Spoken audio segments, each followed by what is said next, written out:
আজকে আমি একটা নতুন রান্না শেয়ার করব। কেউ এরকমভাবে রান্না করেছেন কিনা আমি জানি না। প্রথমে আমি একটা কড়াইতে তেল দিলাম সামান্য পরিমাণ, তারপর রসুন দিয়ে দিলাম, তেজপাতা দিয়ে দিলাম, তারপরে সামান্য পরিমাণ চাউল দিয়ে দিলাম। তারপর চাউলটা যখন ফুটে এসেছে তখন আমি দিয়ে দিলাম সামান্য পরিমাণ জিরা। সব কিছু আপনাদের ইচ্ছা মতন দিবেন। এটা পেস্ট করে কিছুদিন রেখেও দেওয়া যায় ফ্রিজের ভিতরে। তারপরে আমি এখানে একটা কড়াই নিয়ে নিলাম। কড়াইয়ের ভিতরে আমি কিছু পেঁয়াজ দিয়ে দিলাম, তারপর কাঁচামরিচ দিয়ে দিলাম, তারপরে একটু সামান্য পরিমাণ লবণ দিয়ে দিব।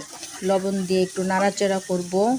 আমি এই রান্নাটা আমার নানুর কাছ থেকে শিখে নিয়েছি। আমার নানু যখন রান্না করতো তখন আমি নানুর পাশে দাঁড়িয়ে থাকতাম, নানু কীভাবে রান্না করে সেটা আমি দেখতাম। তারপরে আদা রসুন পেস্টটা আমি দিয়ে দিলাম।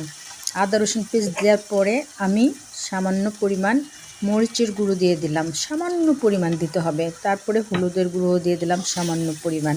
তারপরে আমি এভাবে মশলা